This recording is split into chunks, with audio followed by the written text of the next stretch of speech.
Saludos muy especiales a todos los que nos están viendo en el día de hoy y agradecidos con su presencia. Antes de comenzar, quisiera agradecer al área cultural del Banco de la República por permitirnos, a través de estos espacios, difundir un poco los resultados de nuestras investigaciones con el ánimo de enriquecer la historia regional de Colombia y dar nuevas luces para la comprensión del pasado de la región Caribe y del departamento de Córdoba. La idea de hacer una historia del puerto fluvial de Cereté, de los comerciantes y de sus actividades económicas nace de mi experiencia como auxiliar de investigación en el grupo de investigación Sociedad, Ciencia y Cultura, antes llamado Frontera, Sociedad y Cultura en el Caribe y Latinoamérica, adscrito a la Universidad de Cartagena cuando comenzamos a explorar los archivos notariales del departamento de Córdoba, de algunas poblaciones como por ejemplo Montería, Lorica, Cereté y en los últimos años Ciénaga de Oro. Al ser yo nativo de Cereté, me interesé por conocer más a fondo y analizar las fuentes primarias notariales correspondientes a esta población. Mi interés deviene en mostrar cómo la condición del puerto fluvial dinamizó a Cereté a partir de las actividades de un grupo de comerciantes, negociantes, ganaderos y casas comerciales que allí actuaban. Sí. Sin más, entraremos de lleno en esta ponencia que he titulado para hoy Dinamismo económico de las riberas del Sinú, los comerciantes del puerto fluvial de Cereté 1900 a 1930. En primer lugar, en esta presentación ilustraremos a grosso modo las condiciones del contexto histórico que permitió gestar dinámicas económicas en toda la cuenca del Valle del Sinú. En segundo lugar, explicar las generalidades históricas y geográficas del Valle que dieron una ubicación favorable a Cereté en el Sinú. Luego, pasaremos a ver las condiciones de la población al comenzar el siglo XX. Posteriormente, sobre estas bases, ilustraremos el surgimiento de algunas casas comerciales en Cereté, sus actividades, sus objetivos y sus accionistas. Para ello vamos a destacar algunos cuantos casos. Conexo a esto, será importante conocer quiénes componían el grupo de comerciantes de Cereté, cuáles eran sus inversiones y cómo circulaba el capital. Finalmente veremos brevemente a través de imágenes los efectos o el impacto que tuvo el proceso de dinamización económica del puerto de Cereté sobre su misma población. A partir de la década de 1840 y hasta el primer tercio del siglo XX, el Valle del Sinú experimentó a ritmo acelerado el proceso de expansión de la frontera agrícola y ganadera. Factores como la explotación de los recursos forestales y la conformación de unidades productivas alrededor de la tierra y la ganadería jalonaron una dinámica comercial en toda la cuenca del Valle del Río Sinú, afectando de manera favorable el mundo del comercio y los intercambios en esta zona del Caribe colombiano. Desde mediados del siglo XVIII, la región del Valle del Sinú fue considerada un espacio de frontera, de la cual extraían los excedentes agrícolas producidos en las pocas haciendas ubicadas en esta zona de la provincia de Cartagena.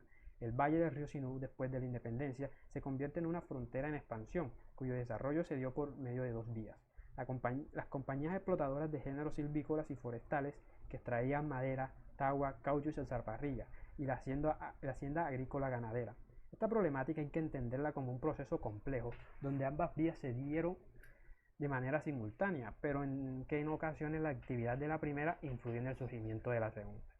El interés por explorar las fronteras del Sinú surge porque en un primer momento el área llamó la atención por el potencial aurífero que podía existir en la cuenca del río. En segunda instancia, fueron los géneros silvícolas los que despertaron el interés de empresarios nacionales y extranjeros, y en un tercer lugar, la posibilidad de instaurar haciendas ganaderas con relativa facilidad. En estas condiciones no fue fortuita la articulación comercial entre el Valle del Sinú y la ciudad de Cartagena durante el siglo XIX, especialmente en la segunda mitad, cuando se asistió a los primeros balbuceos de recuperación económica de la heroica, después de un largo y tortuoso periodo de crisis que venía desde la independencia. Para efectos de esta presentación y el desarrollo de nuestras ideas, digamos que compartimos la noción que plantearon Sandra Bravo y Medardo Restrepo sobre la frontera, la cual es el límite territorial hasta el cual se extiende la producción de un país o una determinada región. Área en la cual ocurren procesos dinámicos donde se desarrollan intercambios de diferentes signos y carácter. En ese sentido, el Sinú era el límite territorial, hasta mediados del siglo XX, de producción agrícola y ganadera del sur del estado de Bolívar, lo que conocemos hoy como el Bolívar Grande, articulado con Cartagena desde donde llegaban mercaderías diversas, recibiendo esta última gran parte de la producción sinuana.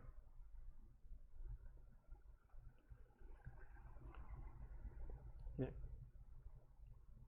Bueno, Así, a medida que se fue desarrollando este proceso, fueron apareciendo a mediados del 19 unidades de explotación, que según algunos autores, entre ellos Falborda, han sido denominadas como enclaves económicas, con capitales extranjeros que dinamizaron la actividad económica en el Valle del Sinú. Contrario a lo expuesto por estos autores, entre ellos Borda, las compañías mineras y madereras y agrícolas establecidas en la región del Sinú no fueron enclaves económicos propiamente dichos, o al menos esta idea hay que tratar de matizarla. Aunque gran parte de lo producido era enviado a los Estados Unidos y Europa, estas empresas invirtieron importantes cantidades de capital en el Sinú. Por ejemplo, contribuyeron a la formación de casas comerciales, otorgaron créditos a comerciantes locales, abrieron caminos e invirtieron en el capital humano de la región. Por ejemplo, vemos algunos casos de compañías extranjeras dedicadas a la explotación de los recursos silvícolas y forestales. Encontramos la compañía francesa de Río Sinú, está la George Emery, la Columbia Company, la Sociedad Agrícola del Sinú y la compañía franco-belga del Sinú. Estas todas, pues, en un principio tuvieron el interés de explotar riqueza minera, pero después, ya con la realidad que se encontró en el Valle del Sinú para alrededor del siglo XIX, la idea ahora era explotar recursos forestales, pues había en abundancia y parece que de muy buena calidad. Bueno, pero junto con esta dinámica de introducción de empresas forasteras, también hubo la conformación de haciendas agrícolas y ganaderas. Encontramos tres casos bastante importantes en esta región, como fueron la hacienda Verástegui, la hacienda Marta Magdalena y la hacienda Campanito. La hacienda Verástegui es anterior al proceso de dinámicas económicas y extractivas del siglo XIX. Ya desde el 18, cuando se funda esta hacienda, digamos que con el desmonte de sus predios, con la limpia, con la tala de árboles, para mejorar la hacienda y tenerla apta para la ganadería, se empezó un pequeño proceso de expansión de frontera agrícola. Pues recordemos que alrededor de la hacienda Verástegui se crearon un universo de caseríos de personas que fueron a trabajar a la hacienda. Por ejemplo, el caserío de Verástegui, está el caserío del Cedro, el corregimiento de Martínez, entre otros. Marta Magdalena ya es producto del proceso de expansión ganadera. Y Campanito, que en un momento que se ubicó en San Carlos, en un principio se dedicó a la extracción de caucho, pero al agotarse sus recursos ya entra propiamente dicho a la explotación ganadera, centrándose en la ganadería porcina. Constantemente enviaba carne de cerdo a los mercados de Cartagena. Bien, pues lo expuesto anteriormente ilustra un poco las condiciones que favorecieron las dinámicas económicas del Valle del Río Sinú y el contexto histórico que condicionó el surgimiento del puerto de Cereté como centro comercial importante para los intercambios de la zona. Durante el 19, los actores sociales que tuvieron incidencia en la expansión de la frontera agrícola y ganadera sentaron las bases para que en el siglo XX otros actores sociales como comerciantes capitalistas, negociantes, inversionistas, se interesaran en realizar negocios desde y hacia el Sinú. De acuerdo a lo anterior, el dinamismo económico del puerto fluvial de Cereté es indesligable del proceso de expansión de la frontera agrícola y ganadera que se consolidó en el Sinú desde mediados del siglo XIX. Teniendo en cuenta las anteriores consideraciones, planteamos que el surgimiento de actores económicos como comerciantes, negociantes y hacendados, así como sus prácticas económicas, promovieron la expansión de mercados en el Sinú, jalonando una dinámica económica basada en la articulación de producción y circulación, esto es, la relación entre productores, quiere decir hacendados, campesinos, estancieros y colonos, con agentes de la circulación, comerciantes, negociantes, intermediarios e incluso tenderos y casas comerciales. Efectivamente, en Cereté se dio esta articulación por dos razones. Una, el puerto sobre el Sinú y sobre el Caño Bugre le permitió mantener contacto fluvial con poblaciones como Montería, Cartagena, la región del Atrato y el exterior. Además, con la expansión de la frontera agrícola y ganadera, la extracción constante de recursos forestales o frutos del país, se produjo digamos, un crecimiento en la circulación de capitales que posibilitó el surgimiento de casas comerciales y hacendados y la instauración de nuevas fincas y propiedades ganaderas que complementaron sus actividades poniendo en circulación los excedentes producidos en las estancias. Es en ese contexto que Cereté, más que pertenecer a una frontera de la tierra adentro, se convirtió en un puerto fluvial conectado con el mundo del comercio y los intercambios. A este aspecto está asociado, como ya mencionamos, el medio geográfico, pues al estar situado a la orilla del río Sinú, sobre el Caño Bugre y el extinto Caño de Martínez, le permitió apropiarse de una vía de comunicación, o de varias vías de comunicación expeditas que lo conectaron con el puerto de Cartagena y también con el comercio comarcal de caseríos y poblaciones productoras que estaban al interior de la sabana del Sinú, como vemos aquí en el mapa. Poblaciones como Ciénaga de Oro, San Carlos se comunicaban con Cereté no solamente por camino terrestre, sino que por vía fluvial. Era más fácil transportar, digamos, mercaderías en embarcaciones por los pequeños caños que circundaban toda esta zona que a lomo de mula, por ejemplo, o conseguir personas o jornaleros que lo transportaran. Este mapa es tomado de la instauración de la ganadería en el Valle del Río Sinú de Gloria Isabel Ocampo, que si bien en un principio el mapa ilustra las rutas de comercio de ganado, también sirve para explicar un poco la ubicación de ciertas poblaciones en el Valle del Sinú, como son Cereté, ubicada en la zona que se conoce como el Sinú Medio, y la cercanía que presentaba con poblaciones como Sahagún, Ciénaga de Oro y San Carlos, que como veremos más adelante, estas utilizaban el puerto de Cereté para introducir mercaderías a través de él.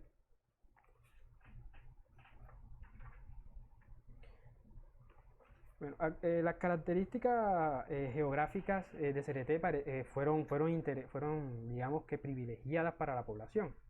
Como podemos ver aquí, Juan José Nieto la describió así: en este lugar se divide el río en dos brazos, corriendo la principal para Lorica y la otra hace su entrada para la boca que llaman la boca de Cereté. Sigue por un caño nombrado Martínez para Ciénaga de Oro y de ahí para Momil, Chima, Purísima y San Sebastián hasta unirse con el cauce principal del río en Lorica. Esto muestra la ventajosa posición que tenía Cereté en el Valle del Río Sinú. Esto la convertía no solamente en un puerto de paso obligatorio si querías ir para alguna de estas poblaciones como Momil, Chimao o Ciénaga de Oro, sino que Cereté se va a convertir en eje articulador de las poblaciones que encontramos acá al interior de la sabana con el circuito comercial del Sinú y Cartagena. De igual manera, Juan Burgos Villadiego, siendo gobernador de Lorica en 1882, nos ilustra un poco esta posición y esta favorabilidad en rutas comerciales que tenía Cereté, no solamente fluviales, sino terrestres, como bien podemos observar en la cita. Ahora, si bien tenía una posición privilegiada en el Sinú, esta tenía su contraparte, y era que estaba expuesta a constantes inundaciones. Cereté a comienzos del siglo XX y de mucho antes, a comienzos del siglo XX, digamos que estaba ya rodeada por tres fuentes hídricas: el río Sinú, el caño Bugre y el caño de Martínez, que no solamente le permitían conectarse con otras poblaciones, sino que servían como un sistema de riego para las tierras.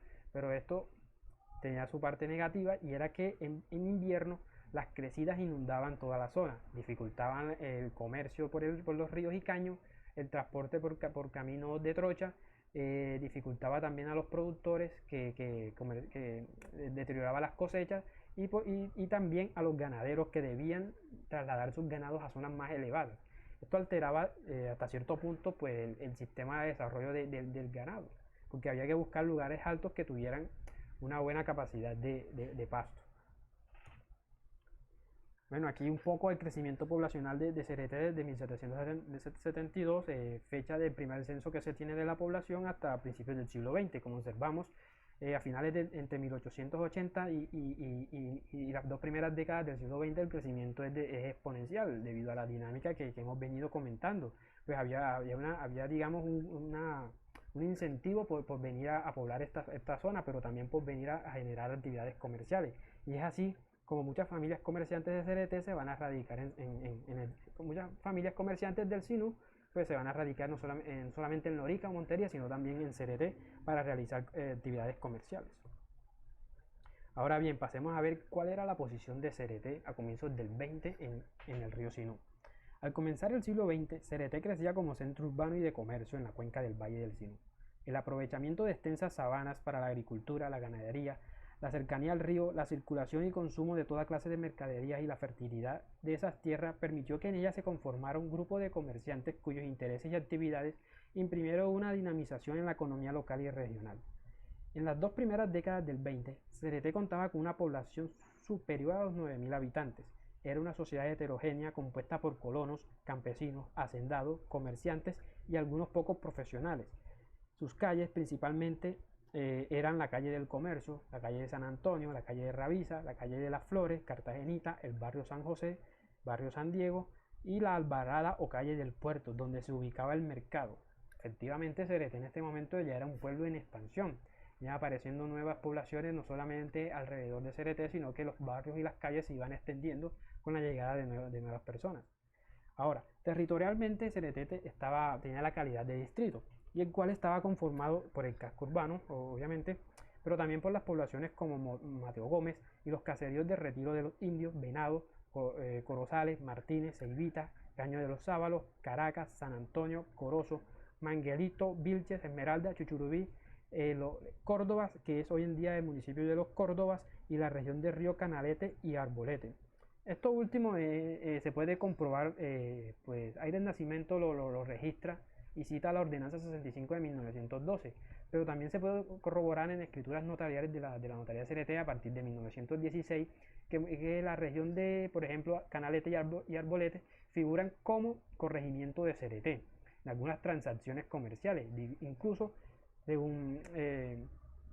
esta región va a tener en ese momento una importancia porque va a ser una importante productora de cocos. Además, la cercanía que tenía el río Canalete y Arbolete con el mar Caribe le proporcionaba una buena ventaja y un puerto a Cereté en el mar, propiamente dicho, en lo que hoy conocemos como Puerto Rey.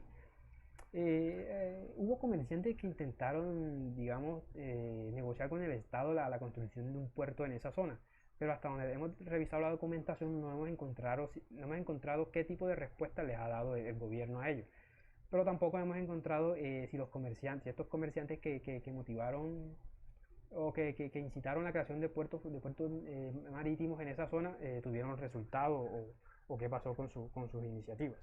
Además, podemos encontrar que a principios del siglo XX Cereté contaba ya con centros de instrucción, por ejemplo el Banco Escolar y el Instituto Cereté. El Banco Escolar destaca porque no solamente funcionaba como entidad educativa, sino que funcionaba como una especie de entidad bancaria, donde los padres de los estudiantes depositaban ahorros en esa zona y le hacían préstamos al banco, al igual que otorgaba hipotecas y cualquier otra cantidad digamos que de relaciones bancarias, si se quiere decir.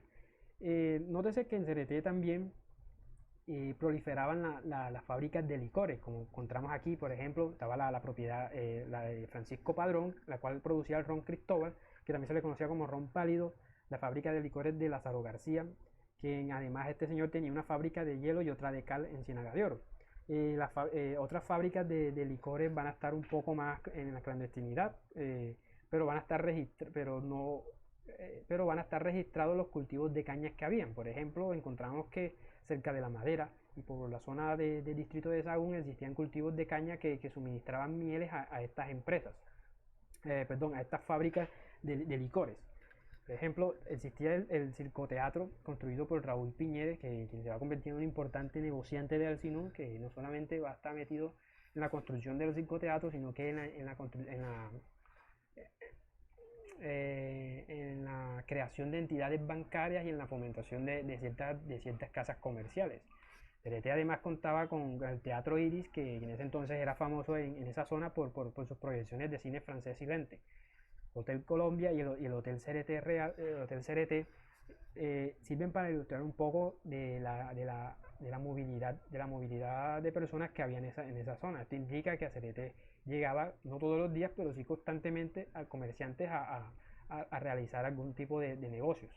Y por supuesto tenía dos tipografías, la tipografía Cereté y la tipografía eléctrica del Cereté, donde se imprimían no solo anuncios publicitarios, sino que también algunos semanarios y órganos donde circulaban noticias y anuncios de prensa desde algunas casas comerciales. También existía un número significativo de almacenes o locales comerciales que operaban como farmacias, ferreterías, panaderías, ventorrillos, zapaterías y sucursales de casas comerciales que estaban bajo una modalidad muy miscelánea en sus transacciones de venta. El eje de sus actividades fueron la compraventa de mercaderías extranjeras, exportación de frutos del país, algunas más especializadas funcionaron como farmacias, ferreterías y no pocas comerciaban con ganado.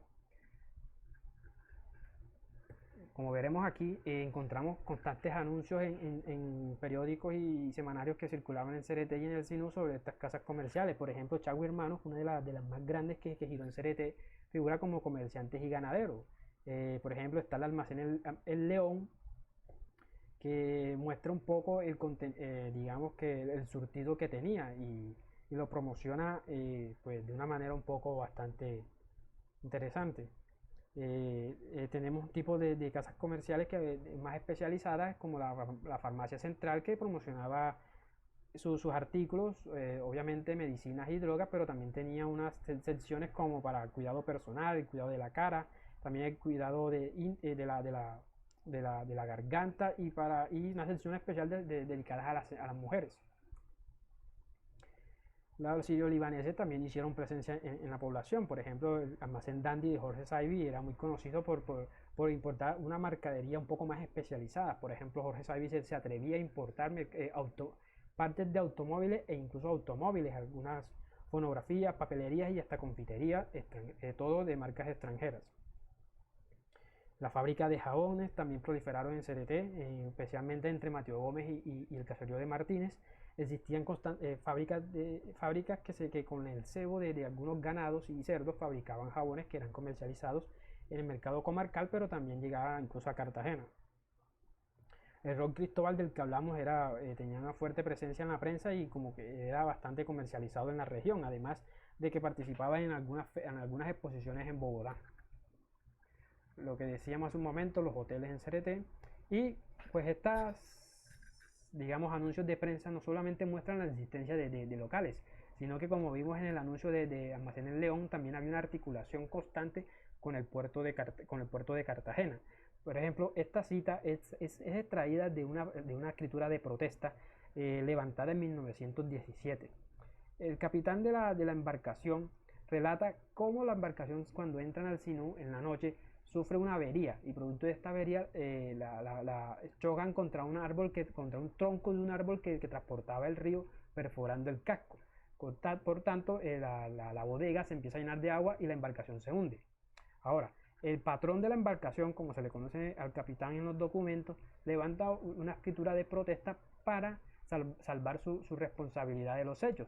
Y en esta escritura no solamente relató los hechos y el viaje que realizaba, digamos que el itinerario de viaje de Cartagena a CRT, sino que también en ella vemos la carga que llevaba. Por ejemplo, aquí dice que llevaba 30 barriles de cemento marca FP embarcadas en Cartagena por Pombo Hermanos, para Félix Padrón de Mateo Gómez, propietario de la fábrica La Granja, que fabricaba jabones, valga la redundancia. 4 sacos de harina y una caja contenido cola embarcada por Rafael del Castillo y Cía para Tomás Caparroso para CRT, puerto de Ciénaga de Oro, tal cual escrito en la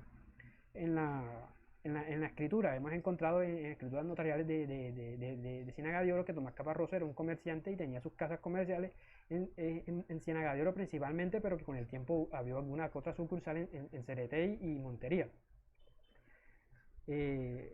4 sacos de harina, 8 sacos de azúcar, 8 sacos de café para Abel Vallejo Franco, de Ciénaga de Oro también, un comerciante orense que importaba sus mercaderías a través del puerto de CRT. Y embarcado por el propio Rafael del Castillo. También encontramos mercaderías para comerciantes de Montería, y vemos que entre los que más destacan, los comerciantes que más embarcaban productos para el Sinú eran Diego Martínez y Cía, Rafael del Castillo, lo que deja ver que había una relación no solamente comercial, sino unas relaciones personales entre comerciantes de ambas plazas, de las plazas del Sinú y de las plazas de Cartagena. Ahora bien, pasaremos a analizar un poco el origen y surgimiento de algunas casas comerciales en CRT, pero para ello antes vamos a identificar varios factores que motivaron aún más el crecimiento, el surgimiento, digamos, de las sociedades comerciales en esta población. Por ejemplo, hemos identificado que la fundación del Banco del Sinú en 1916, que fue fundado por ganaderos, hacendados y comerciantes, le dio un impulso a las operaciones comerciales y a la producción agropecuaria en la región del Valle del Sinú. El banco abriría sus puertas teniendo como accionistas y directivos a Raúl Piñeres, Lázaro María Pérez, Eusebio Pineda, Antonio y Luis Lacharme, Antonio María Martínez, Donaldo Espinosa, Raúl Espinosa, Octavio Derey, Prisciliano Cabrales, Ignacio Cabrales, Miguel R. Méndez y su gerente sería el mismo Raúl Piñeres, quien se cree que fue el que incentivó la creación de este banco. El Banco del Sinú se inició como una sucursal del Banco Industrial de Cartagena y al momento de su apertura contaba con un capital de 1.000 pesos oro americano. Buscaba reactivar las dinámicas económicas en el Sinú por medio de los préstamos a través de hipotecas a negociantes, agricultores y hacendados locales. Para 1919 había pasado a ser una institución económica, ello con el objetivo de ofrecer mayor libertad a sus operaciones para responder más a los intereses de la región. En ese sentido, el banco abrió una línea de crédito con el fin de ensanchar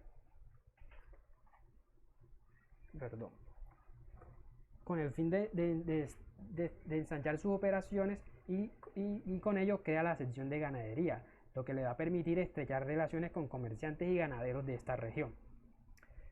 Ese mismo año, Raúl Piñeres y Evangelista Milanés fundan en Cereté el Banco Piñeres, el cual tenía casi que las mismas funciones del Banco del Sinú. Por ejemplo, en el Valle del Sinú existía un proceso comercial que se fomentó a partir de los capitales heredados o de las condiciones generadas por las compañías que llegaron a finales del siglo XIX para explotar las riquezas forestales de la zona. Esto también jalonó una activación económica en Cereté al propiciar el aumento de los negocios, las casas de comercio y los contratos, así como el incremento de compraventas de tierra. Adicionalmente, el aumento de la navegación por el Sinú en 1922-26 y gracias a la reorganización de la Intendencia Fluvial de los ríos Sinú y Atrato, permitió a las casas comerciales dinamizar sus actividades mercantiles a una escala mucho mayor. No menos importante fue el periodo de prosperidad ganadera entre 1916 y 1926, propiciado por las coyunturas del mercado internacional, afectado en ese entonces por el estallido de la Primera Guerra Mundial. Durante este periodo, la demanda de ganado en la zona del Canal de Panamá ayudó a revivir las exportaciones de carne del Sinú hacia el Istmo y las islas del Caribe, que vivían sus propios problemas producto de coyunturas locales. Ahora bien, analizado este contexto, miraremos un poco las características de las casas comerciales en Cereté. Encontramos, por ejemplo, que generalmente el capital con que se conformaba una casa comercial a comienzos del siglo XX en Cereté oscilaba entre 4.000 y los 12.000 pesos oro. Era en la mayoría de los casos. Pocas fueron las que sobrepasaron la suma de los 12.000 pesos. Las casas de comercio eran sociedades comerciales o mercantiles que se constituían bajo estatutos que delegaban la administración de la firma a un gerente y o administrador, que dependiendo de la complejidad de la organización se nombraban gerentes suplentes. Se estipulaban los beneficios que contaban los socios principales, la repartición de las ganancias y las pérdidas, se acordaba cada cuánto tiempo se debían repartir los balances y se conformaba la junta directiva, constituida por los socios principales, quienes eran al final los que determinaban los rumbos de la sociedad. Aquí, por ejemplo, podemos ver que en Cereté, en esta tabla vemos unas compañías comerciales que se fundaron en Cereté. A lo largo de la consulta en la notaría de Cereté identificamos 33 casas comerciales que operaron en Cereté, pero en este cuadro las resume y hemos quedado con las que han dejado un poco más de huella y con las que se fundaron en Cereté. Encontramos que desde 1917 se funda la primera compañía en Cereté, pues, de la que se tiene registro. Muy seguramente desde antes de esa fecha se fundaron otras compañías comerciales. Pues, bien, el negocio más explotado por los comerciantes fue la compraventa en general. Por ejemplo, compraban ganados, frutos del país y mercaderías importadas se colocaron en el centro de los intercambios dentro del contenido comercial. Dentro del comercio comarcal, perdón. Las medicinas, artículos de ferretería, víveres y abarrotes complementaron la actividad comerciales. Por su parte, la fundación de empresas de servicios públicos y explotadoras de hidrocarburos y recursos minerales muestran la diversificación de capitales en distintos negocios, pero que también estos comerciantes estaban en la moda que en el Sinú en ese momento se instauró de la búsqueda del petróleo. En cambio, las inversiones en tierra se hacían a título personal, puesto que era una forma de inversión segura y contaba con capital o aporte a la hora de conformar sociedades comerciales. Muchos de estos socios de empresas, de sociedades comerciales que vemos en ambas tablas, compraban tierras a título personal y una vez conformaban sociedades comerciales, como por ejemplo las compañías de petróleo de Caballo Blanco o la compañía explotadora de Tierra Bonita, muchos socios invertían capital en efectivo, pero en cuantías menores, y algunos socios invertían las tierras donde se iba a explotar esa riqueza, donde se iba pues a buscar petróleo. Entre las compañías que sobresalieron en el periodo de estudio encontramos con la compañía Ciudad Venus, compañía licorera del Sinú, Rodríguez Hermanos, de la que vamos a hablar mucho más adelante, compañía Luz y Hielo de CRT, algunas compañías siro-libanesas como Barguil y Calume y Chaui Hermanos. Estas sociedades se caracterizaron por la variedad de productos que ofrecían en sus almacenes, la magnitud de sus capitales, los servicios que prestaban y la agilidad con que los socios se movilizaban en el ámbito del comercio y la política local. Pero no fueron las únicas. Otras casas de comercio, almacenes locales también ofrecían variedad de mercadería como lo vimos en la tabla anterior. Pero digamos que los capitales movilizados por estas otras casas comerciales no fueron tan grandes como las que acabamos de reseñar. Por ejemplo, una de estas casas comerciales es la Ciudad Venus, que hoy en día la podemos entender como una sociedad, como una casa inmobiliaria. Esta fue fundada en 1917 por Carlos Manuel y Sergio Espinosa con Raúl Piñeres. Se inició con un capital de 1.300 pesos oro americano. Su objetivo fue la explotación de 2 globos de tierra de 10 fanegadas de extensión en cercanías del río Sinú, entre el Caño Bugre y el puerto de Vilches. Se propuso además vender lotes de terreno en estas fanegadas por el sistema mutuario para urbanizar la zona. La firma tenía 130 acciones por valor de 10 pesos cada una. Así, repartidas de esta manera: 85 acciones para Raúl Piñeres, socio mayoritario de la sociedad, 25 para Manuel Espinosa, 10 para Carlos y 10 para Sergio Espinosa. Esta compañía fue liquidada en 1929. Más adelante vemos cómo se conforma ahora la compañía licorera del Sinú, y que encontramos casi los mismos socios de la compañía que anteriormente reseñábamos. La compañía licorera del Sinú se fundó en 1918. Esto seguramente incentivado por la proliferación de fábricas de aguardiente y ron que había en el Sinú, además de alambiques y cultivos de caña que habían por muchas partes y caseríos de circunvecinos a CRT. Esta compañía tuvo como objetivo la explotación del negocio del licor en todos sus ramos, desde la producción hasta la distribución final. Comenzó con un capital de 1.000 pesos oro americano, pero al año siguiente, en una escritura de renovación, su capital ascendió a $10.000. El valor de la acción pasó de los 25 pesos iniciales a $250. Esta sociedad estuvo conformada, como lo mencioné, por Raúl Piñeres, Manuel Carlos Espinosa, Ramón Mendoza y Bernardo Milanes. Sus instalaciones quedaban en los mismos terrenos donde se pretendía fomentar la Ciudad Venus, destinados a urbanizar ese predio. Poseía además un cultivo de caña en un terreno de la Sociedad Venus y era abastecido con miel extraídas de la madera y caño viejo. El administrador de esta compañía licorera era Marco A. Luján, quien en ese entonces se creía que era un experto en el ramo del negocio de los licores. Pero bien, otra cosa que va a caracterizar a estos comerciantes de la frontera del Sinú y de CRT y de poblaciones como Montería y Lorica es que van a invertir también en compañías que van a prestar servicios públicos. Lo más común era que fomentaran compañías de luz y de producción de hielo. Fue así como en 1924 se funda la compañía de luz y hielo de CRT. Su objeto fue la explotación de los negocios de la energía eléctrica en todas sus aplicaciones y de la producción de hielo, cuya duración se estipuló en 20 años. Los socios fueron Diego Martínez Recuero, José Saibis y Aubrey Spencer Tewell, cuyo capital inicial fue de $10.000, divididos en acciones de a $10, repartidas de la siguiente manera: Diego Martínez 225 acciones, al igual que Jorge Saibis, y Spencer Tewell 450, y figuraba como administrador de la sociedad.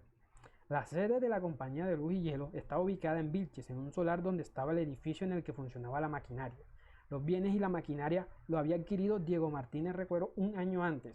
Este los compró a la liquidada compañía de energía de CRT por valor de 4.000 pesos oro. Esa empresa de energía fue liquidada en 1923 por pérdidas que ascendían al 50% del capital, cuyo administrador de la compañía de energía CRT había sido Jorge Saibis, quien figura aquí también como socio, pero en esta ocasión no como administrador. Aquí se puede notar un poco, digamos, la persistencia a la hora de hacer negocios. A pesar de que una aventura económica se te caía, los comerciantes continuaban con la idea o con las ganas de seguir fomentando industria, de seguir fomentando casas comerciales, y para ello pues buscaban otros socios, otras formas de capital. Nunca, pues, pocas ocasiones se daban por vencidos a pesar de las limitadas condiciones que tenía el medio del Sinú. Bueno, bien, El gerente de la compañía de la compañía de luz y hielo, Telwell, como firmaba en los documentos notariales, logra celebrar un contrato con el municipio de Cereté en 1926. Este contó con un periodo inicial de 5 años para suministrar al casco urbano la energía eléctrica para el alumbrado público y servicios varios. El contrato se firmó por la suma de 15.000 pesos oro. Y pues tuvo primero que pasar por una sesión ante el Consejo. El contrato original cuenta con cerca de 14 puntos, más otros 6 correcciones que le agregó el Consejo en la última sesión antes de ser aprobado. Destacamos 3 puntos interesantes de ese contrato, que por ejemplo es el objetivo del contrato, el primer punto, y en el segundo estatuto del contrato pues se establecen los precios a pagar por la prestación del servicio, pero también qué tipo de energía se iba a prestar, de 110 voltios, por ejemplo.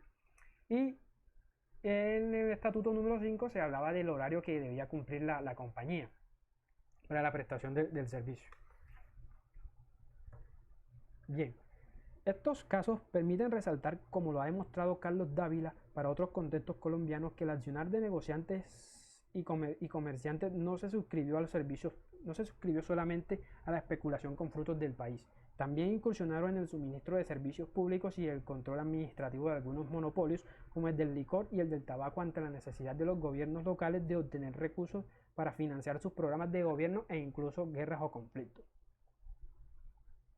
Bueno, como paréntesis, pero creo que podemos anotar que es importante que en este mercado preexistente incursionaron los sirio-libaneses que llegaron a la región.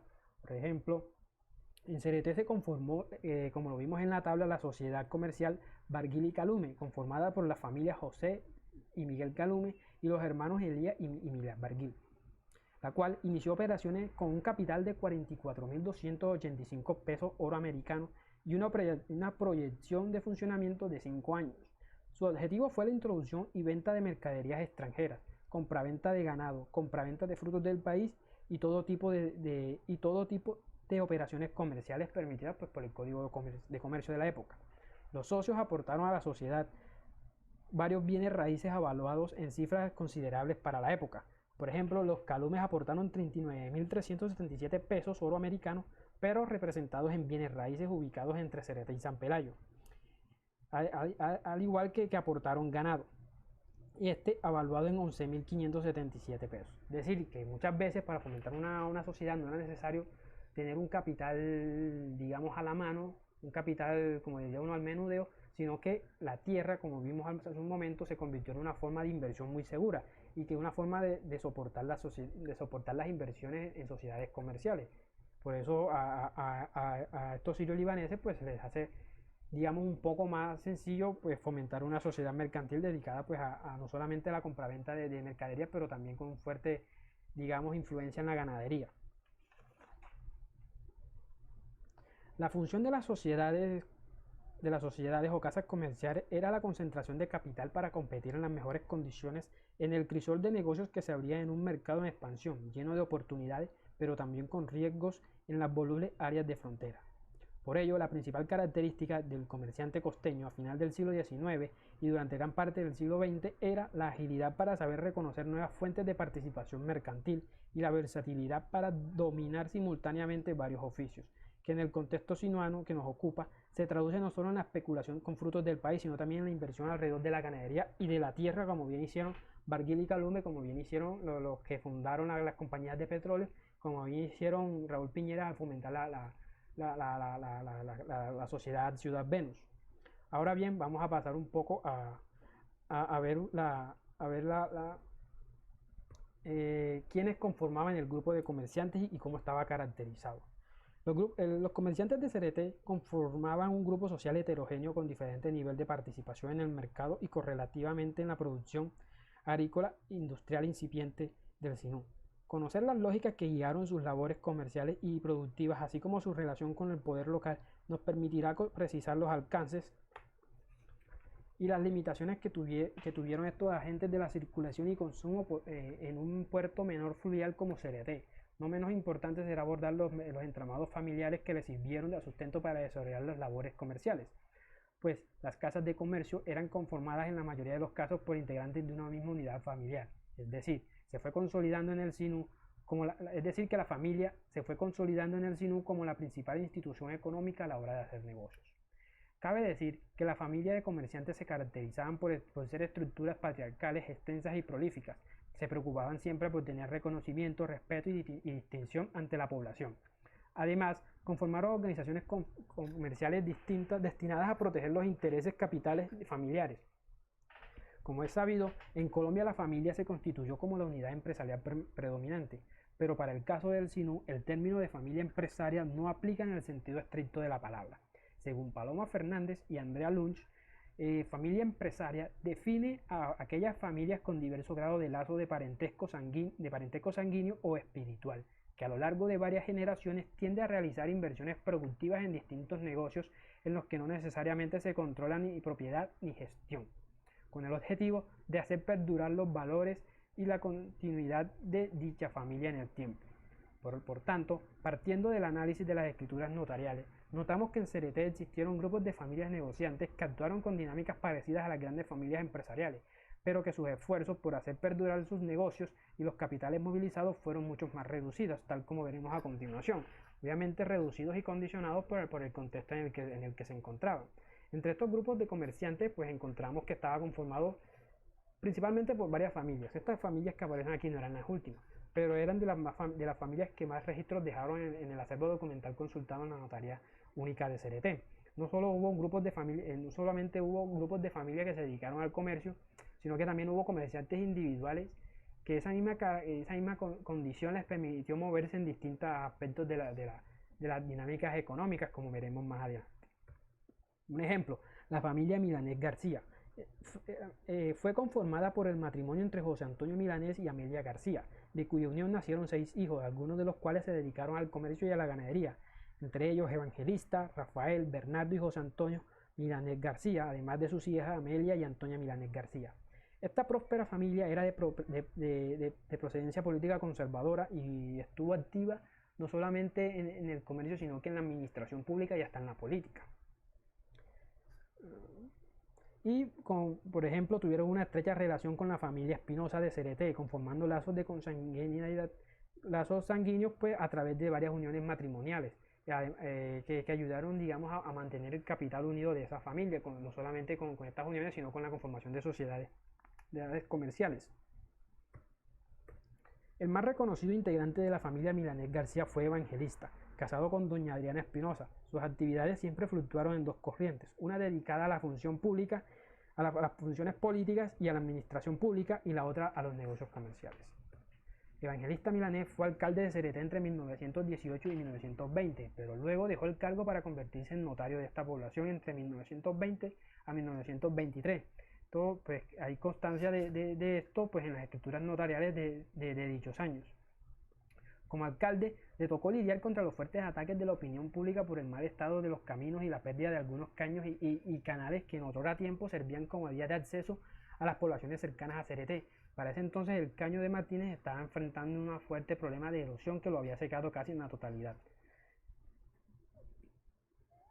por lo que tuvo entonces que hacer constantes requerimientos ante el gobierno departamental para mostrar el mal estado en que se hallaban algunos sectores del río Sinú.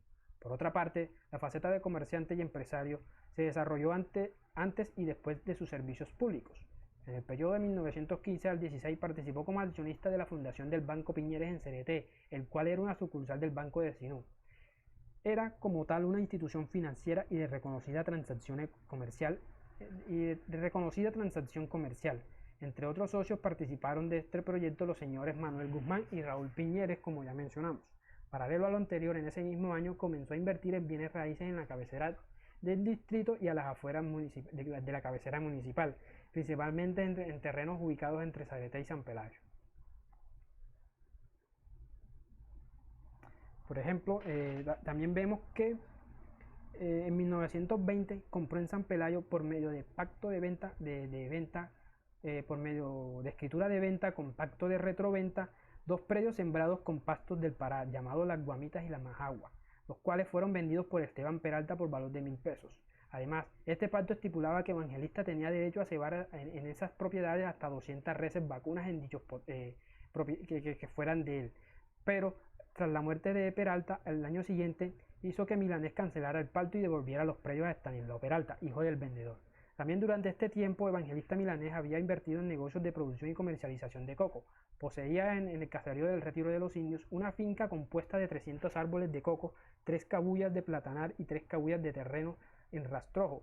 Dicha finca la había adquirido por compra que hizo a Pedro Velázquez, quien la tenía hipotecada y le tocó rematarla por un valor de 400 pesos. Más tarde, Evangelista Milanés invertiría capital en la naciente moda de exploración petrolera. Es por ello que fungió como gerente por allá en 1922 en la Compañía Petrolera del Caribe, pero que tuvo que ser liquidada por pérdidas que ascendían al 60% del capital, es decir, que no encontraban petróleo. La Asamblea de Accionistas decidió liquidar la sociedad. No resignado con este fracaso, en 1923, Evangelista Milanés fundó la Compañía de Petróleos de Caballo Blanco, en la que participaron como socios Marco Luján, Carlos Espinosa, Sergio Espinosa, sus cuñados, Luis Felipe Espinosa y Amelia García de Milanés, madre de Evangelista. Sus hermanos Rafael y Bernardo también invirtieron un capital y Diego Martínez Capella. El capital inicial de esta sociedad fue de 12.000 pesos oro divididos en 12.000 acciones de a $1. En esa oportunidad, Martínez Capella no aportó capital, sino que el capital que invirtió fue un globo de terreno ubicado entre los distritos de Cereté y San Pelayo denominado Caballo Blanco. Es importante destacar pues la participación de la familia Milanés García en el movimiento comercial de Cereté. Es destacable pues porque a través de sus intentos por crear empresa e industria y la movilización de medianos capitales apuntaron a crear nuevos espacios de desarrollo y crecimiento económico en la sociedad ceretiana a finales del siglo XX, a principios del siglo XX, perdón. Pues bien, no solamente la familia Milanés fue una familia que actuó en conjunto, sino que otra familia que también fue mucho más unida a la hora de hacer negocio fue la familia Rodríguez. La familia Rodríguez de Cereté desciende del tronco de José Ángel Rodríguez, quien en el siglo XIX llegó al Sinú procedente de Cartagena a probar suerte en los negocios del comercio y la ganadería.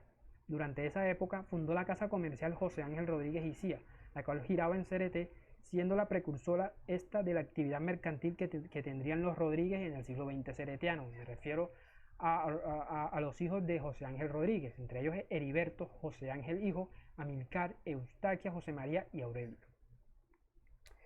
En sus comienzos esta casa comercial era atendida por José Ángel Rodríguez, padre, y Heriberto Rodríguez, su hijo mayor.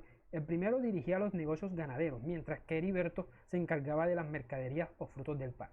Además, importaban mercaderías de Europa y los Estados Unidos y realizaban casi todo tipo de operaciones bancarias y compraventa de giros. La casa Rodríguez, José Ángel Rodríguez y Cía, también desempeñó el papel de comisionista. Por ejemplo, vemos que en 1916, en compañía del negociante y ganadero Lázaro García Sánchez, celebró un contrato con las señoritas cartageneras Amelia Vélez de Vega y Magdalena Vélez de Román, ambas representadas por Manuel Román Vélez, por valor de 6.000 pesos oro. En dicho instrumento, los señores García y Rodríguez se comprometieron a hacer la venta de lotes en los terrenos Las Águilas, Obligado y Barital, pertenecientes a la señora Amelia Vélez y Magdalena Vélez de Román, situados todos en la jurisdicción de San Pelayo. Las ventas efectivamente se llevaron a cabo. La venta de los terrenos se hicieron entre los años 1917 y 1924 a través de 14 transacciones que durante ese periodo recogieron un fondo de 6.265 pesos oro por la venta de alrededor de 175 fanegadas de terreno. Si bien el contrato estaba estipulado en la suma de 6.000 pesos y que el excedente iba a corresponder a los socios, pues por la venta de cada lote de terreno, estos recibían un porcentaje por derechos de representación y de comisión, como era lógico en ese tipo de negociaciones. Bueno, con el transcurso de los años, José Ángel Rodríguez padre poco a poco concedió poder a sus hijos para que continuaran en los negocios y en la expansión de la firma familiar. Por ejemplo, entre 1917 y 18 dio facultades a Heriberto para que hicieran los cobros pertinentes a los deudores de la sociedad y para que emprendiera el otorgamiento de créditos futuros. Asimismo, facultó a José María y a Amilcar para que lo representaran los contratos que la firma pudiera desarrollar a futuro. El viejo José Ángel Rodríguez fue el fundador de la hacienda El Chengal, la cual fue fomentada por la compra de varias fanegadas de tierra a colonos y a campesinos, y de igual manera se dio la expansión de las tierras de la hacienda del Chengal cuando la magnitud del negocio ganadero así lo requirió. El negocio de ganado le permitía a familia Rodríguez hacer presencia en Cartagena con la exportación de ganado en pie hasta esa plaza. Bien, ya a partir de 1919 empezamos a notar que José Ángel Rodríguez y compañía empieza a perder protagonismo dentro de esta familia y se conforma la sociedad Rodríguez Hermanos. Ellos heredaron la tradición mercantil de su padre, heredaron los negocios, heredaron la hacienda Chengal, heredaron los contactos comerciales que poseían en otras plazas, y es así como en 1919 al 25 fundan la primera sociedad Rodríguez Hermanos, conformada por Amílcar, José María, Heriberto y Eustaquia María Rodríguez. Durante este periodo se ocupó de toda clase de negocios mercantiles, ganaderos, comisiones de banca y algunos giros bancarios, conformada en un principio con 1.000 pesos oro. Llegado el término de 1925, al año siguiente los socios, seguramente por lo bien que les estaba yendo en el negocio, deciden expandir un poco más el periodo de esta sociedad, y lo que hacen es renovar, digamos que los estatutos y el capital. ¿Sí? Siguió operando con los mismos 1.000 pesos de capital inicial, y sus negocios se iban a centrar, al igual que en la anterior, en mercadería, en ganadería y en comisiones.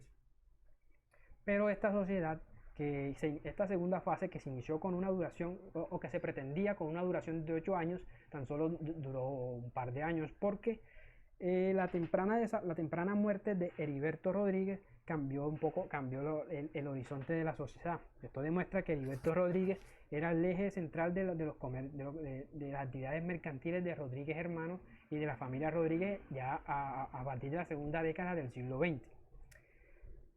Digamos que con este impacto en los negocios y en la sociedad familiar de Rodríguez, la sociedad empieza una tercera etapa a partir de 1929, y es así que cambia su razón social. Ahora se llamaría Amílcar Rodríguez y compañía, dedicada a partir de este entonces exclusivamente a la compraventa de ganados. Aparte de Amílcar, los socios que conformaron fueron sus hermanos José María y Rafael. Esta sociedad se conformó con 16.300 pesos oro legal. Esta sociedad contaba con la finca El Chengal, heredada de los negocios de su padre José Ángel Rodríguez, la cual estaba valorada en la suma de 10.000 pesos oro. La casa donde funcionaban las oficinas de la sociedad también fueron aportadas por Amílcar, y el valor de estas casas ascendía a 6.300 pesos oro. Es decir, que esta casa no se va a fundar con capital en menudo o en efectivo, si se le puede decir así, sino que se va a fundar con capital material, es decir, con la hacienda El Chengal. Como hemos venido viendo, en una constante ante la ausencia de capital, de capital en efectivo.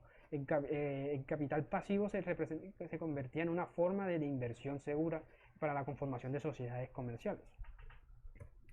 Pues bien, como dijimos hace unos minutos, existieron unos comerciantes que actuaron de manera individual, lo que les permitió moverse de distintas maneras y de una forma un poco más libre, y de tener un mayor grado de especulación a la hora de hacer negocios. Es el caso del sirio-libanés José Saibis, quien en un principio llegó a Lórica como trabajador de la casa comercial Hatin Hermanos, quien se radicó posteriormente en Cereté, donde comenzó a consolidar negocios de comercio y posteriormente a hacer inversiones en tierra y ganados. De Saibis se conoce un significativo número de transacciones comerciales en los protocolos notariales del periodo de estudio. Gracias a esto se sabe que fue importante comprador de tierra, socio de varias compañías, dueño de un almacén y reconocido prestamista de dinero. Esta va a ser una de las facetas por las que más va a destacar Saibis en sus actividades económicas. Saibis invirtió en 2 ocasiones en compañías de servicios públicos. La primera de ellas fue en 1919, cuando se asoció con los comerciantes y ganaderos Zenón Bellojín, Lázaro García, Luis Villa, José Ángel Rodríguez, Adalberto Padrón, Rafael Padrón y José María Padrón, también con Federico Asís y Manuel Espinosa, para conformar la compañía eléctrica de Cereté, pero como lo mencionamos hace un momento, esta se debió liquidar por una mala administración y pérdidas considerables en sus operaciones.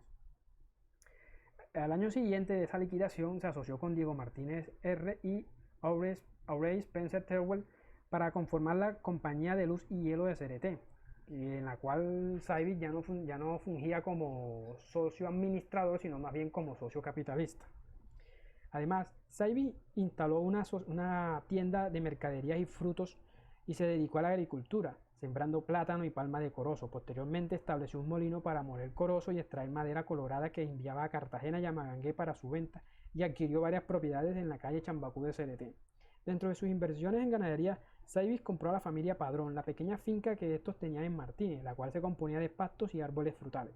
Dicha finca fue adquirida a través de dos transacciones, la primera por valor de 300 pesos oro y la segunda por 150 pesos oro. La adquisición de ambos predios sucedió por medio de la figura de venta con pacto de retroventa, pero al no presentarse los señores Padrón a reclamar la propiedad en el tiempo estipulado, el señor Saivis se hace con los derechos del bien según lo estipulado en las escrituras.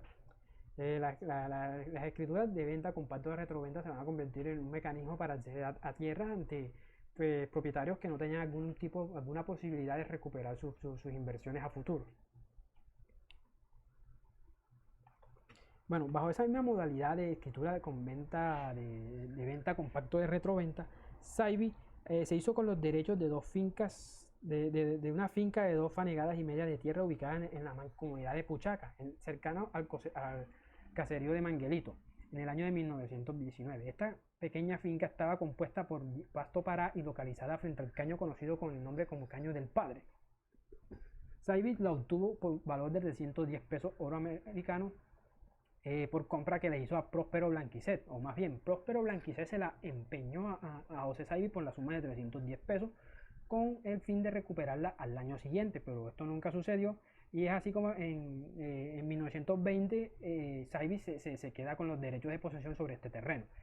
Años más tarde, en 1923, dicha finca es ampliada cuando Saivis le compra a Estanislao Padilla, que tenía hartas propiedades en la mancomunidad de Puchaca, un número indeterminado de fanegadas por valor de 3.000 pesos oro. Bien, otro de los actores económicos importantes y que va a caracterizar como un comerciante más bien comisionista es Aubrey Spencer Thelwell, de nacionalidad jamaiquina. Este llegó al Sinú como representante de la casa comercial de H.C. Coleman, la cual giraba desde Nueva York. Su máximo accionista era el norteamericano H.C. Coleman, propietario de la hacienda Campanito, luego de que se liquidara la sociedad Columbia Company, ubicada en San Carlos, pero con las oficinas administrativas ubicadas a orillas del puerto de Cereté. Su característica más notable, es decir, Saivis, fue la de intermediario en asuntos de comercio. Por su credibilidad en el comercio del Sinú, regularmente era contactado para que sirviera de representante legal de distintos tipos de negocios. Thelwell, como intermediario, manejó 74 negocios en Cereté, registrados entre 1915 a 1935. Entre ellos destacan 11 escrituras de compraventa de terrenos para la hacienda Campanito, 57 ventas de predios urbanos pertenecientes a Rafael Sánchez B., quien los heredó de su abuelo en una sucesión, pero Rafael Sánchez estaba radicado en Cartagena y le interesaba vender este terreno que había heredado en Cereté y pues no tenía ningún motivo para estar en Cereté en ese momento. Es por eso que le da poder especial a Thelwell para que haga la venta y urbanización de estos terrenos. También manejó los negocios de la compañía de luz y hielo de Cereté, como bien se dijo a mediados de la intervención, pues logró un contrato importante para suministrar el servicio de energía al municipio. Y como tenía buena reputación entre los comerciantes y entre los comisionistas, administró varias propiedades pertenecientes a The Royal Bank of Canada, ubicadas en Cereté hasta el año de 1935. Para este entonces, su faceta de intermediario ya se había extendido hasta Cartagena. Por ejemplo, la notaría primera de esa ciudad se constituyó como apoderado de Rafael Sánchez, nieto de José Sánchez Negrete, en 1922 para vender un gran lote de terreno que el poder dante había heredado de su abuelo en Cereté, ubicado en el antiguo barrio San José. Hoy en día ese barrio se conoce como Santa Teresa. Las ventas que corresponden a Rafael Sánchez transcurrieron entre los años 1924 a 1927, numeradas en un total de 57 transacciones comerciales de tierra. Thelwell recaudó en esas 57 transacciones 10.694 pesos oro americanos.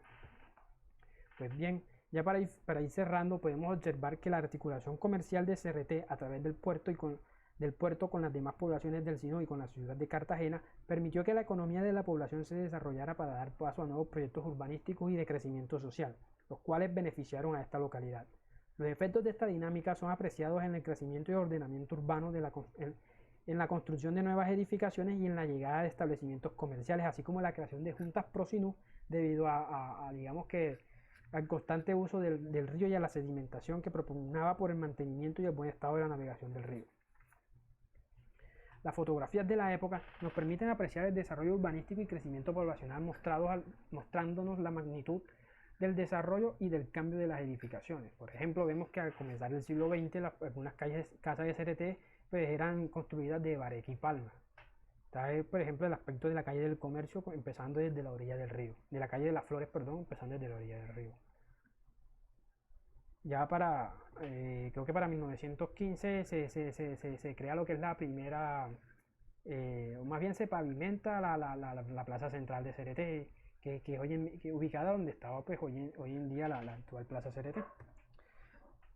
También a comienzos del siglo pues el puerto ya se estaba comenzando a desarrollar. En ese lugar que se ve al fondo pues se ve la zona donde se embarcaban las embarcaciones, donde llegaban las embarcaciones, pero también el puerto, el mercado donde se comercializaban cantidad de productos y mercaderías y de frutos del país que llegaban en embarcaciones más pequeñas de otros caseríos y mancomunidades aledañas a CRT.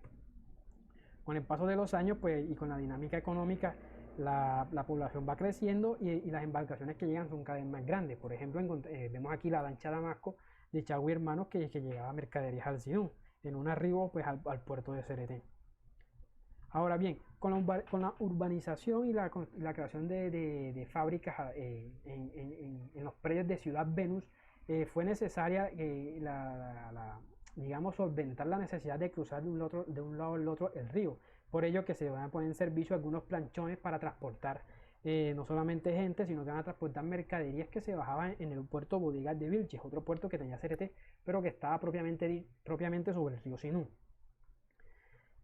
También y desde ese puerto pues se traía al mercado, ya fuera en mulas o a hombro de trabajadores, algunas mercaderías que se pasaban por el planchón. Posteriormente se construyó el primer puente de madera bueno, aquí no tengo el registro, pero que solventó las necesidades de cruzar de un lado al otro el río. Poco a poco la arquitectura de la ciudad fue mejorando. Aquí encontramos hacia 1925 cómo se ha ido mejorando la primera forma que tenía la plaza central. Vemos que ya se construyó en mampostería la iglesia y unas alamedas, y se construyó pues la alameda de la plaza central. 5 años después ya las alamedas están más grandes, la iglesia conserva su fachada, pero como se puede notar aquí ya se estaba prestando servicio público, pues la farola que estaba en la mitad es un ejemplo de que las compañías de energía estaban funcionando en CRT y que prestaba su servicio tal había acordado en el contrato que vimos anteriormente. Esta foto es para finales de 1930. Las antiguas casas de palo y palma ya habían pasado a convertirse en casas de techo de zinc y tabla o casas de mampostería. Los comerciantes básicamente lo que hicieron fue modernizarlas y en ellas pues la mayoría construyeron casas de 2 niveles. En el nivel superior estaba la vivienda, mientras que en el nivel inferior estaban los patios, los almacenes y las tiendas y oficinas de las sociedades mercantiles. Para cerrar, me gustaría dejar en el tintero una reflexión, y es que ¿por qué razón poblaciones que nacieron a orillas del río Sinú, no solamente por CRT, también Montería, Lorica, han crecido de espalda a él? Y podemos pues anotar pues dos cosas.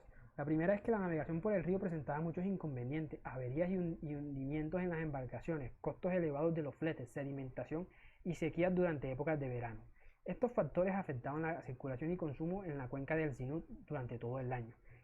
En vista de esto, desde 1916 existió el interés del gobierno de la ciudad por comunicar la región del Sinú con Cartagena a través de la carretera central, un camino de tercera clase que correría las sabanas hasta llegar a la ciudad amurallada, pero que por muchos años esto se mantuvo solamente en el papel.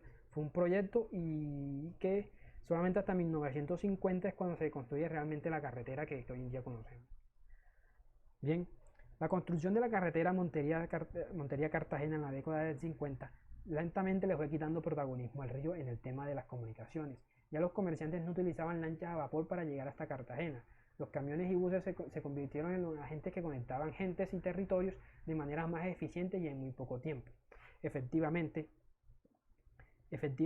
el río perdió el protagonismo, pero no solamente el protagonismo, sino que pierde el interés en la mentalidad de las personas. Parece ser que la gente se olvidó del río, se olvidó de levantar protestas para su canalización, de financiar algunos proyectos de ley para la canalización de las bocas allá en Cispatá, y se concentraron ahora pues en las carreteras. Será más fácil ahora exportar y comerciar con Cartagena a través de carretera, puesto que los fletes eran más baratos, el tiempo era más reducido y, y era más seguro el viaje.